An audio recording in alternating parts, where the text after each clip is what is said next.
ಜಗತ್ತಿನ ಎರಡು ಪ್ರಬಲ ಶಕ್ತಿಗಳು ಇರಾನ್ ಮತ್ತು ಅಮೆರಿಕ ಇಸ್ಲಾಮಾಬಾದ್ನಲ್ಲಿ ಒಂದು ನಿರ್ಣಾಯಕ ಮಾತುಕತೆಗೆ ಕುಳಿತಿವೆ. ಆದರೆ ಈ ಮಾತುಕತೆಗಳು ಶುರುವಾಗೋ ಮೊದಲೇ ಮುಗ್ದೋಗೋ ಅಪಾಯದಲ್ಲಿದೆ. ಬನ್ನಿ ಇವತ್ತು ಈ ಇಡೀ ಉದ್ವಿಗ್ನ ಪರಿಸ್ಥಿತಿಯ ಒಳಹೊಕ್ಕು ನೋಡೋಣ, ಇದರ ಹಿಂದಿನ ರಾಜತಾಂತ್ರಿಕ ತಂತ್ರಗಳನ್ನ ಅರ್ಥ ಮಾಡ್ಕೊಳ್ಳೋಣ. ಹಾಗಿದ್ರೆ ಮೊದಲನೇ ಪ್ರಶ್ನೆನೇ ಇದು: ಇಸ್ಲಾಮಾಬಾದ್ ಮಾತುಕತೆಗಳು ಶುರುವಾಗೋ ಮೊದಲೇ ಮುಗಿದು ಹೋಗ್ಬಿಡ್ತಾವಾ? ಯಾಕಂದ್ರೆ ಸದ್ಯದ ಪರಿಸ್ಥಿತಿ ನೋಡಿದ್ರೆ ಅಧಿಕೃತವಾಗಿ ಶುರುವಾಗೋ ಮೊದಲೇ ಎಲ್ಲವೂ ವಿಫಲವಾಗೋ ಹಾಗೆ ಕಾಣಿಸ್ತಿದೆ. ಆದ್ರಿದ್ರ ಪರಿಣಾಮಗಳು ತುಂಬ ಮಾಡ್ಕೊಳ್ಳೋಕೆ ನಾವು ಕೆಲವು ಮುಖ್ಯ ಅಂಶಗಳನ್ನು ನೋಡ್ತಾ ಹೋಗೋಣ. ಇಸ್ಲಾಮಾಬಾದ್ನಲ್ಲಿ ಅಸಲಿಗೆ ಆಗ್ತಿರೋದೇನು? ಇರಾನ್ ಯಾಕೆ ಈ ಎರಡು ಷರತ್ತುಗಳನ್ನ ಇಟ್ಟಿದೆ? ಇಸ್ರೇಲ್ನ ಗಡಿ ಭದ್ರತೆಯ ಸವಾಲುಗಳೇನು? ಇದರ ಎಫೆಕ್ಟ್ ಇಡೀ ಜಗತ್ತಿನ ಆರ್ಥಿಕತೆ ಮೇಲೆ ಹೇಗಾಗಬಹುದು? ಕೊನೆಗೆ ಇದರಿಂದ ಆಗಬಹುದಾದ 3 ಸಾಧ್ಯತೆಗಳು ಯಾವುವು? ಬನ್ನಿ ಒಂದೊಂದಾಗಿ ನೋಡೋಣ. ಸರಿ, ಹಾಗಿದ್ರೆ ಈಗ ಇಸ್ಲಾಮಾಬಾದ್ ಸನ್ನಿವೇಶಕ್ಕೆ ಬರೋಣ.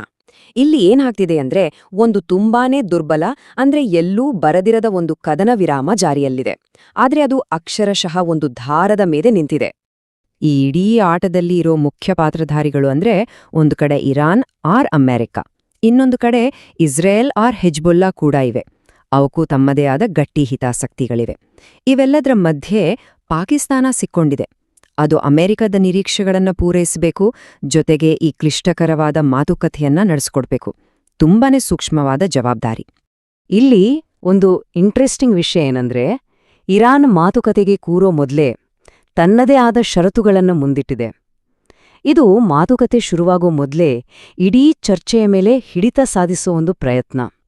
ಇವು ಕೇವಲ ಬೇಡಿಕೆಗಳಲ್ಲ, ಬದಲಿಗೆ ಇವೆಲ್ಲವೂ ಒಂದು ದೊಡ್ಡ ರಾಜತಾಂತ್ರಿಕ ಆಟದ ತಂತ್ರಗಳು. ನೋಡಿ, ಇರಾನ್ ಇಲ್ಲಿ 2 ಬೇಡಿಕೆಗಳನ್ನ ಇಟ್ಟಿದೆ. ಮೊದಲನೆಯದು, ಲೆಬನಾನಲ್ಲಿ ತಕ್ಷಣ ಕದನ ವಿರಾಮ ಆಗ್ಬೇಕು. ಅಂದ್ರೆ ತನ್ನ ಪರವಾಗಿ ಹೋರಾಡೋ ಹೆಜ್ಬೊಲ್ಲಾ ಮೇಲೆ ಇಸ್ರೇಲ್ ಮಾಡ್ತಿರೋ ದಾಳಿಗಳನ್ನ ನಿಲ್ಲಿಸಬೇಕು. ಎರಡನೆಯದು, ಬೇರೆ ಬೇರೆ ದೇಶಗಳಲ್ಲಿ ತಡೆಹಿಡಿದಿರೋ ತನ್ನ ಶತಕೋಟಿ ಡಾಲರ್ಗಳ ತೈಲ ಆದಾಯವನ್ನ ತಕ್ಷಣ ಬಿಡುಗಡೆ ಮಾಡಬೇಕು. ಅಂದ್ರೆ ಇರಾನ್ ತನ್ನ ಸೇನಾಶಕ್ತಿಯನ್ನ ನೇರವಾಗಿ ತನ್ನ ಆರ್ಥಿಕ ಬದ್ಧತೆಗೆ ಲಿಂಕ್ ಮಾಡ್ತಿದೆ. ಒಂದು ಕಡೆ ಹೆಜ್ಬೊಲ್ಲಾನ ರಕ್ಷಿಸಬೇಕು, ಇನ್ನೊಂದು ಕಡೆ ದೇಶದ ಆರ್ಥಿಕತೆಯನ್ನು ಉಳಿಸಬೇಕು. ಇವೆರಡೂ ಇರಾನ್ಗೀಗ ಚೌಕಾಸಿ ಮಾಡಲಾಗದ ವಿಷಯಗಳು.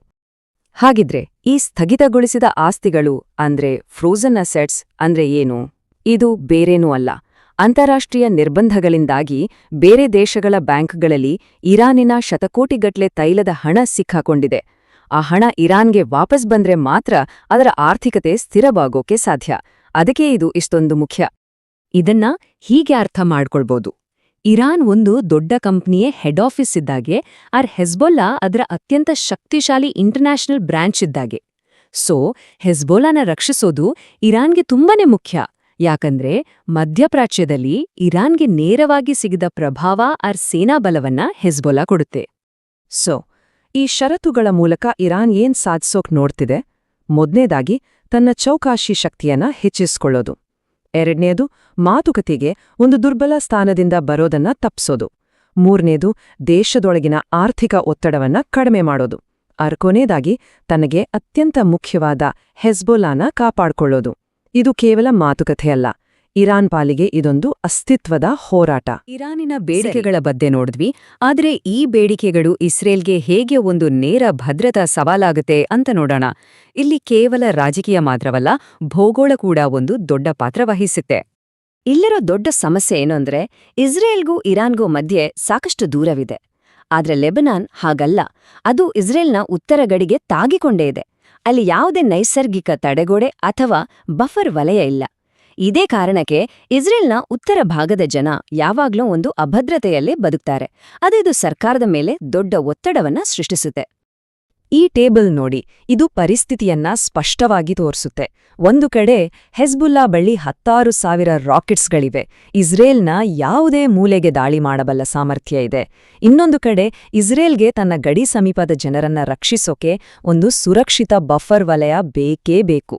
ಇದೇ ಈ ಇಡೀ ಸಂಘರ್ಷದ ಮೂಲ ಕಾರಣ. ಹಾಗಿದ್ರೆ ಈ ಬಫರ್ ವಲಯ ಅಂದ್ರೆ ಏನು? ಇಲ್ಲಿ ಲಿಟಾನಿ ನದಿ ಅನ್ನೋದು ಮುಖ್ಯವಾಗುತ್ತೆ. ಇದು ದಕ್ಷಿಣ ಲೆಬನಾನ್ನಲ್ಲಿ ಹರಿಯೋ ಒಂದು ನದಿ.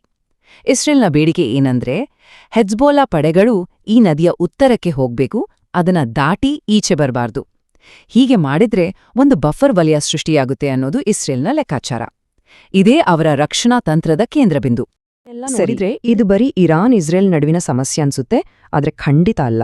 ಇಸ್ಲಾಮಾಬಾದ್ನಲ್ಲಿ ಏನ್ ನಡೀತೋ ಅದರ ನೇರ ಪರಿಣಾಮ ಇಡೀ ಜಗತ್ತಿನ ಆರ್ಥಿಕತೆಯ ಮೇಲೆ ಆಗುತ್ತೆ. ಇರಾನ್ ತನ್ನ ಷರತ್ತುಗಳನ್ನ ಮುಂದಿಟ್ಟ ಸುದ್ದಿ ಹೊರಬಂದ ತಕ್ಷಣ ಏನಾಯ್ತು ಗೊತ್ತಾ? ಅಮೆರಿಕದ ಷೇರ್ ಮಾರುಕಟ್ಟೆಗಳು ಕುಸಿಯೋಕ್ ಶುರುವಾದ್ವು. ಯಾಕಂದ್ರೆ ಹೂಡಿಕೆದಾರರಿಗೆ ಭಯ ಶುರುವಾಯಿತು. ಈ ಮಾತುಕತೆ ವಿಫಲವಾದರೆ ಮಧ್ಯಪ್ರಾಚ್ಯದಲ್ಲಿ ಇನ್ನೊಂದು ಯುದ್ಧ ಶುರುವಾಗಬಹುದು ಅನ್ನೋ ಆತಂಕ. ರಾಜತಾಂತ್ರಿಕ ವೈಫಲ್ಯ ಅಂದ್ರೆ ಮಾರುಕಟ್ಟೆಯಲ್ಲಿ ಅಸ್ಥಿರತೆ ಅನ್ನೋದಿದ್ರಿಂದ ಸ್ಪಷ್ಟವಾಗುತ್ತೆ. ಇನ್ನು ತೈಲ ಬೆಲೆ ವಿಚಾರಕ್ಕೆ ಬರೋಣ. ಒಂದು ವೇಳೆ ಈ ಮಾತುಕತೆಗಳು ಸಂಪೂರ್ಣವಾಗಿ ವಿಫಲವಾದ್ರೆ ತೈಲ ಬೆಲೆಗಳು ಗಗನಕ್ಕೇರೋದು ಖಚಿತ. ಇದರ ಎಫೆಕ್ಟ್ ಏನಾಗುತ್ತೆ ಅಂದ್ರೆ ಕೇವಲ ಪೆಟ್ರೋಲ್, ಡೀಸೆಲ್ ಬೆಲೆ ಮಾತ್ರ ಹೆಚ್ಚಾಗೋದಿಲ್ಲ, ಸಾರಿಗೆ ವೆಚ್ಚದಿಂದ ಹಿಡಿದು ನಾವು ಬಳಸೋ ಪ್ರತಿಯೊಂದು ವಸ್ತುವಿನ ಬೆಲೆಯೂ ಜಾಸ್ತಿಯಾಗತ್ತೆ. ಅಂದ್ರೆ ಇದು ನೇರವಾಗಿ ನಮ್ಮೆಲ್ಲರ ಜೇಬಿಗೆ ಕತ್ರಿಯಾಗತ್ತೆ. ಈ ಸರಣಿ ಪ್ರತಿಕ್ರಿಯೆ ಹೇಗೆ ಕೆಲಸ ಮಾಡುತ್ತೆ ಅಂತ ನೋಡಿ. ಮೊದಲು ಮಾತುಕತೆ ವಿಫಲವಾಗುತ್ತೆ, ಅದರಿಂದ ಸಂಘರ್ಷ ಹೆಚ್ಚಾಗುತ್ತೆ, ಆಗ ತೈಲ ಬೆಲೆಗಳು ಗಗನಕ್ಕೇರುತ್ತೆ, ಕೊನೆಗೆ ಇಡೀ ಜಾಗತಿಕ ಮಾರುಕಟ್ಟೆಯೇ ಅಸ್ಥಿರವಾಗತ್ತೆ. ಒಂದಕ್ಕೊಂದು ಹೇಗೆ ಬೆಸೆದುಕೊಂಡಿದೆ ನೋಡಿ. ಹಾಗಿದ್ರೆ ಈ ಪರಿಸ್ಥಿತಿ ಮುಂದೆ ಹೇಗೆ ಸಾಗಬಹುದು? ವಾಸ್ತವವಾಗಿ ನೋಡೋದಾದ್ರೆ 3 ಸಾಧ್ಯತೆಗಳಿವೆ. ಅವೇನು ಅಂತ ನೋಡೋಣ. ಮೊದಲನೇ ಸಾಧ್ಯತೆ ಸಂಪೂರ್ಣ ಕುಸಿತ, ಅಂದ್ರೆ ಮಾತುಕತೆ ಶುರುವಾಗೋ ಮೊದಲೇ ಮುಗಿದೋಗೋದು. ಆಗ ಸಂಘರ್ಷ ಇನ್ನಷ್ಟು ಹೆಚ್ಚಾಗತ್ತೆ, ತೈಲ ಬೆಲೆಗಳು ಕೂಡ. ಎರಡನೇ ಸಾಧ್ಯತೆ ಭಾಗಶಃ ಒಪ್ಪಂದ, ಅಂದ್ರೆ ತಾತ್ಕಾಲಿಕವಾಗಿ ಒಂದು ಸಮಾಧಾನ ಮಾಡ್ಕೊಳ್ಳೋದು, ಆದ್ರೆ ಮೂಲ ಸಮಸ್ಯೆಗಳು ಹಾಗೆಯೇ ಉಳಿಯುತ್ತೆ. ಮೂರನೇ ಸಾಧ್ಯತೆ ಪೂರ್ಣ ಸ್ವೀಕಾರ, ಅಂದ್ರೆ ಒಂದು ದೊಡ್ಡ ರಾಜತಾಂತ್ರಿಕ ಯಶಸ್ಸು, ಆದ್ರೆ ಎರಡೂ ಕಡೆ ಇರೋ ಅಪನಂಬಿಕೆಯನ್ನ ನೋಡಿದ್ರೆ ಇದು ಸದ್ಯಕ್ಕೆ ಆಗೋದು ಕಷ್ಟ. ಹಾಗಾಗಿ ಸದ್ಯಕ್ಕೆ ಎರಡನೇ ಸಾಧ್ಯತೆ ಅಂದ್ರೆ ಒಂದು ತಾತ್ಕಾಲಿಕ ಒಪ್ಪಂದವೇ ಹೆಚ್ಚು ಸಂಭವನೀಯ ಅಂತ ಕಾಣಿಸುತ್ತೆ. ಆ ಸಮಯದಲ್ಲಿ ಅಮೆರಿಕದ ಅಧ್ಯಕ್ಷರಾಗಿದ್ದ ಡೊನಾಲ್ಡ್ ಟ್ರಂಪ್ ಅವರ ಒಂದು ಹೇಳಿಕೆ ನೋಡಿ. ಅವರು ಜೀವಂತವಾಗಿರಲು ಮಾತುಕತೆಯೇ ಏಕೈಕ ಕಾರಣ. ಇದು ಇರಾನ್ ಮೇಲೆ ಮಾನಸಿಕ ಒತ್ತಡ ಹೇರೋ ತಂತ್ರ. ಆದ ತೆರೆಮರೆಯಲ್ಲಿ ಕಥೆಯೇ ಬೇರೆಯಿತು. ಮೂಲಗಳ ಪ್ರಕಾರ ಈ ಸಂಘರ್ಷ ಮುಂದುವರೆದ್ರೆ ತಮಗೂ ನಷ್ಟ ಅಂತ ಅಮೆರಿಕಗೂ ಗೊತ್ತಿತ್ತು. ಹಾಗಾಗಿ ಒಂದು ಕದನ ವಿರಾಮವನ್ನ ಹೇಗಾದ್ರೂ ಮಾಡಿ ಜಾರಿಗೆ ತರಬೇಕು ಅನ್ನೋ ಒತ್ತಡ ಅಮೆರಿಕದ ಮೇಲೂ ಇತ್ತು. ಇನ್ನು ಕೊನೆಯದಾಗಿ ಈ ಪ್ರದೇಶದ ಭೂಗೋಳದ ಬಗ್ಗೆ ಮಾತಾಡೋಣ. ಆಂಟಿ ಲೆಬನಾನ್ ಪರ್ವತ ಶ್ರೇಣಿ ಅಂತ ಒಂದಿದೆ. ಇದು ಲೆಬನಾನ್ ಮತ್ತು ಸಿರಿಯಾ ನಡುವೆ ಒಂದು ನೈಸರ್ಗಿಕ ಗಡಿಯ ಹಾಗೆ ಕೆಲಸ ಮಾಡುತ್ತೆ. ಈ ಪರ್ವತಗಳು ಈ ಭಾಗದಲ್ಲಿ ಸೇನಾ ಚಲನವಲನಗಳ ಮೇಲೆ ಭದ್ರತಾ ತಂತ್ರಗಳ ಮೇಲೆ ನೇರವಾಗಿ ಪ್ರಭಾವ ಬೀರುತ್ತವೆ. ಹಾಗಾಗಿ ಇವು ಕೂಡ ಈ ಸಂಘರ್ಷದಲ್ಲಿ ಒಂದು ಮುಖ್ಯ ಪಾತ್ರ ವಹಿಸ್ತವೆ.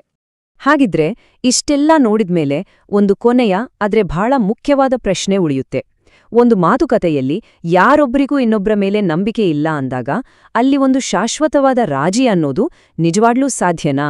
ಇದು ಕೇವಲ ಇಸ್ಲಾಮಾಬಾದ್ನ ಸವಾಲಲ್ಲ, ಬಹುಶಃ ಇಂದಿನ ಜಗತ್ತಿನ ರಾಜತಾಂತ್ರಿಕತೆಯೇ ಎದುರಿಸುತ್ತಿರುವ ಅತಿ ದೊಡ್ಡ ಸವಾಲು.